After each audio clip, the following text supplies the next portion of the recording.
नमस्कार, आप सभी को दीपावली की हार्दिक शुभकामनाएं। और दिवाली पर आप सब लोगों ने, बहुत सारे लोगों ने आप में से टू व्हीलर्स जरूर खरीदे होंगे और बहुत से ऐसे लोग होंगे जिन्होंने इलेक्ट्रिक स्कूटी ली होगी और उनमें से बहुत सारे लोग ऐसे होंगे जिन्होंने ओला की इलेक्ट्रिक स्कूटी ली होगी। उन सब के लिए बड़ी बुरी खबर है। ओला इलेक्ट्रिक की बहुत बुरी हालत है और ये वीडियो बनाने का जो ख्याल है मेरे मन में, वो एक ताजा खबर से आया। खबर यह है कि ओला इलेक्ट्रिक के जो सीईओ हैं भाविश अग्रवाल, उनके खिलाफ और उनके कई वरिष्ठ अफसरों के खिलाफ एक कर्मचारी यानी कि कंपनी के इंजीनियर के अरविंद को आत्महत्या के लिए मजबूर करने के लिए, उत्पीड़न करने के लिए उनके खिलाफ एफआईआर दर्ज कराई गई है। और इसमें जो सबसे बड़ी, क्या कहना चाहिए कि अनियमितता थी, वो ये थी कि मृतक अरविंद के अकाउंट में 17 लाख रुपए का ट्रांजैक्शन किया गया था। और जो मृतक के परिजन हैं, उनका जो भाई जिसने ये केस दर्ज कराया, उन्होंने कहा कि कंपनी में गंभीर अनियमितताएं चल रही हैं और उनके भाई के अकाउंट में 17 लाख रुपए इस तरीके से ट्रांसफर किया जाना यह दर्शाता है कि उनका भाई किस मानसिक स्थिति से गुजर रहा था। दूसरे, कंपनी की मैं अगर बात करूं, ओला आप सब जानते हैं, ओला उबर आप सब लोगों ने यूज होगी। टैक्सी के फील्ड में ओला एक जाना माना नाम है और इंडियन कंपनी है। उबर तो मल्टीनेशनल है। ओला को स्थापित किया भारत के लोगों ने, भारतीय बिजनेसमैन ने, और दिल्ली, बंबई वगैरह बड़े बड़े शहरों में तो इसने अपने आप को बहुत बढ़िया तरीके से स्टैब्लिश किया। हम भी ओला का खूब इस्तेमाल करते रहे हैं दिल्ली में। लेकिन अब इस समय जो स्थितियां चल रही हैं, खासतौर से ओला की जो ये इलेक्ट्रिक स्कूटी आई है, इसकी बड़ी खराब हालत है।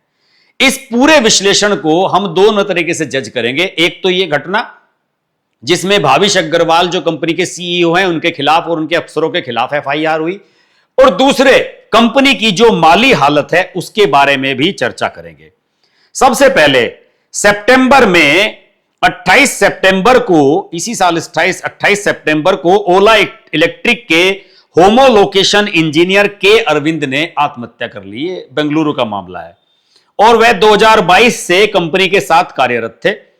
इस मामले को शुरू में अप्राकृतिक मृत्यु यानी कि अननेचुरल डेथ के रूप में इसको रजिस्टर्ड किया गया था, लेकिन जांच के दौरान एक 28 पेज का सुसाइड नोट मिला है और बेंगलुरु पुलिस ने इस मामले को लेकर अक्टूबर में ही, अभी हाल ही में कुछ दिन पहले ही, एक पूर्ण एफआईआर दर्ज की।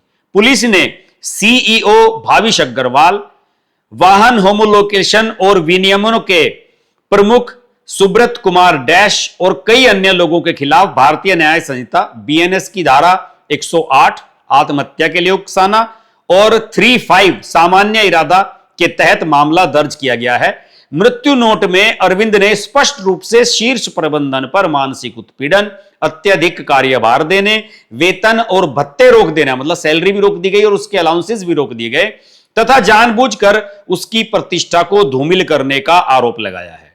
इस घटना के बाद एक गंभीर मोड़ तब आया जब अरविंद के भाई अश्विन कन्नन ने शिकायत दर्ज कराई।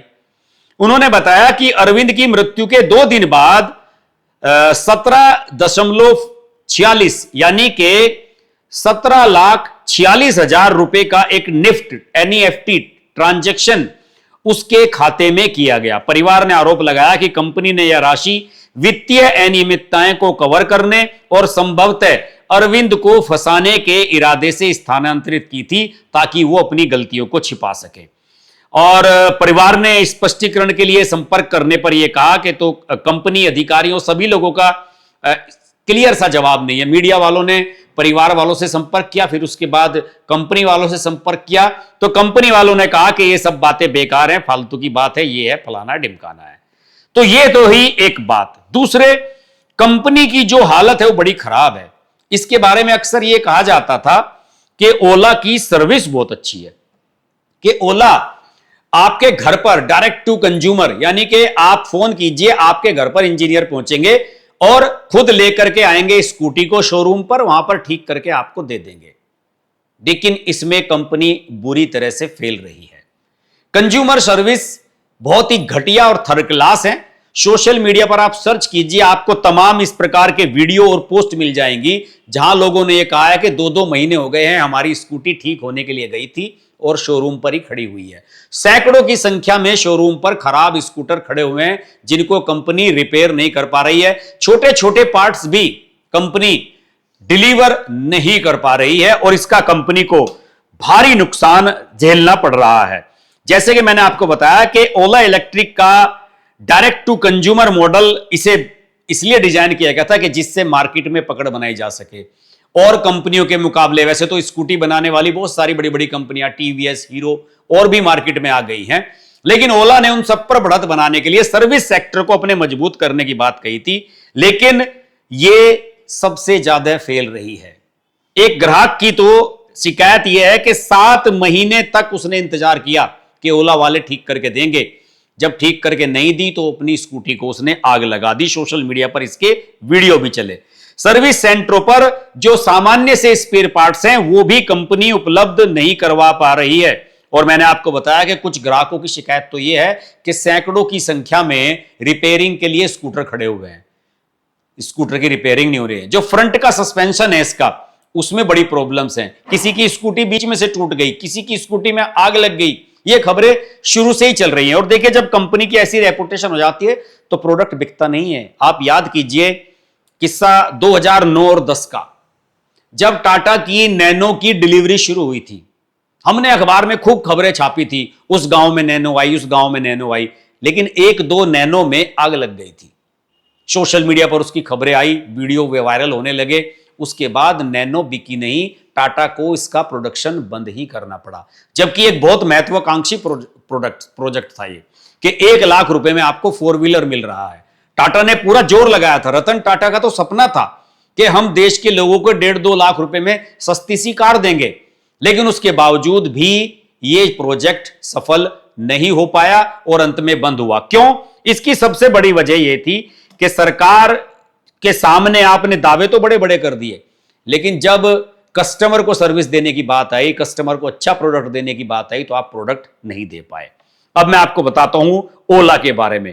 केंद्रीय उपभोक्ता संरक्षण प्राधिकरण, जिसको सीसीपीए कहते हैं, उसने कंपनी को भ्रामक विज्ञापन और अनुचित व्यापार प्रथाओं के कारण बताओ नोटिस जारी किया है। सीसीपीए ने 1 वर्ष की अवधि में 10,000 से अधिक उपभोक्ताओं की शिकायतों का संज्ञान लिया। 1 साल में 10,000 लोगों ने शिकायत कर दी सीसीपीए में, जिसमें खराब सेवा, रिफंड में देरी, दोषपूर्ण बैटरी, ये सब मुद्दे शामिल हैं। और नियामक संस्था ने संकेत दिया कि यदि ओला अपनी कार्यप्रणाली में सुधार नहीं करती है तो वह जुर्माना लगाने या वाहन वापस लेने का आदेश दे सकती है। उपभोक्ता न्यायालयों ने वारंटी उल्लंघन के लिए ओला इलेक्ट्रिक को दंडित किया। बेंगलुरु के एक उपभोक्ता न्यायालय ने वारंटी अवधि के दौरान मरम्मत के लिए गलत तरीके से चार्ज करने पर कंपनी को 1635 रुपए वापस करने, 6% वार्षिक ब्याज और मानसिक पीड़ा के लिए 20,000 का मुआवजा देने का भी आदेश दिया। एक अन्य मामले में न्यायालय ने दोषपूर्ण S1 प्रो स्कूटर, जो मॉडल का नाम है, उसके लिए ग्राहक को 1.64 लाख यानी कि लगभग 1.25 लाख का रिफंड देने का आदेश दिया है। इस तरीके से जो कंपनी के सीईओ हैं भाविश अग्रवाल, जिनके खिलाफ आत्महत्या उकसाने के मामले में एफआईआर हुई है, उन्होंने स्वयं यह स्वीकार किया था कि राजस्व में गिरावट का एक कारण शुरुआती जनरेशन के वाहनों पर वारंटी और मरम्मत दावों को पूरा करने के लिए रुपए 250 करोड़ का प्रावधान करना था। और वारंटी दावों पर यह उच्च व्यय मार्जिन को कम करता है और भविष्य की लाभप्रदता के अनुमानों पर नकारात्मक प्रभाव डालता है। उन्होंने कहा कि यह हमारे खिलाफ चला गया। दूसरे, ओला इलेक्ट्रिक का बहुत खराब मार्केट है। इसके जो मार्केट में शेयर वैल्यू है उसकी बड़ी खराब हालत है। कंपनी की जो वित्तीय हालत है उसकी जो डिटेल्स मेरे पास आई हैं उसके मुताबिक शेयर मार्केट में तो पता नहीं कंपनी है या नहीं। वित्तीय वर्ष 2025 में कंपनी का शुद्ध घाटा बढ़कर 2276 करोड़ हो गया, जो पिछले वित्तीय वर्ष के 1584 करोड़ के मुकाबले एक महत्वपूर्ण वृद्धि है। यानी कि इसका जो अनुमान है बहुत भयंकर है।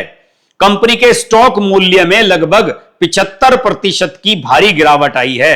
हां जी, शेयर आया था इसका। ओला इलेक्ट्रिक का अगस्त 2024 में 72 रुपए से 75 रुपए के मूल्य बैंड पर आईपीओ आया था और इसके बाद स्टॉक ने भयानक प्रदर्शन किया है। लगातार गिरावट आ रही है और यह नीचे की तरफ चला जा रहा है। राजस्व में तेज गिरावट, नुकसान का दोगुना होना और कंपनी द्वारा हाल ही में 1700 करोड़ के ऋण को मंजूरी देने की खबर ने निवेशकों के बीच घबराहट को और बढ़ाया है कि कभी कंपनी नीचे की तरफ जा रही है। ओला एक समय इलेक्ट्रिक स्कूटर के सेगमेंट में लगभग 50% की भागीदारी अपनी बनाए हुए थी, लेकिन अब यह नीचे चल गई है और जून 2025 में केवल 19% पर आ गई, 19% पर आ गई। और वाहन एक पोर्टल है जिस पर इसकी जानकारियां दी जाती हैं, उसके मुताबिक इसकी फिलहाल हिस्सेदारी 27.9% ही रह गई है। तो दोस्तों, कुल मिलाकर मेरे कहने का मतलब यही है कि कंपनी के पीछे मत भागिए।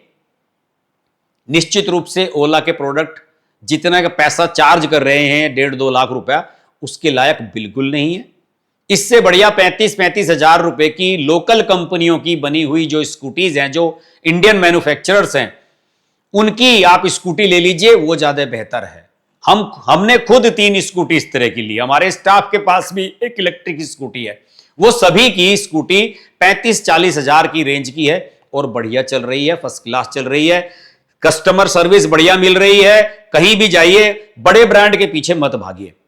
बड़े ब्रांड में ऊंची दुकान, फीके पकवान है और ऊपर से यह मुसीबत कि कंपनी का जब सीईओ ही अगर अरेस्ट होने की उसकी नौबत आ जाएगी तो कंपनी का क्या फ्यूचर होगा, आप खुद ही सहज इसका अनुमान लगा सकते हैं। इलेक्ट्रिक वाहन खरीदिए, लेकिन इलेक्ट्रिक वाहन में खासतौर से 2 व्हीलर्स में तो कंपनी के पीछे बिल्कुल मत भागिए। कंपनी के में घाटे में रहेंगे, महंगी मिलेगी और आप जो लाभ उठाना चाहते हैं कि आपका पेट्रोल बचा, वो लाभ आपका सारा जाता रहेगा। मुझे लगा कि यह आवश्यक सूचना आप तक जरूर पहुंचाई जानी चाहिए। सोशल मीडिया पर होता क्या है कि बहुत बड़ी बड़ी कंपनियां अपने प्रचार करने के लिए इन्फ्लुएंसर्स, सोशल मीडिया इन्फ्लुएंसर्स को पैसा देकर के अपने समर्थन में वीडियो बनवाती हैं और उसी के चक्कर में ग्राहक फंस जाते हैं। लेकिन हमारा काम है कि अपने ग्राहकों, अपने दर्शकों, सब्सक्राइबर्स को हम जगा कर रखें और जो सूचना उन तक पहुंचनी चाहिए वो समय रहते उन तक पहुंचाएं। आपको एक बार फिर दीपावली की हार्दिक शुभकामनाएं। नमस्कार।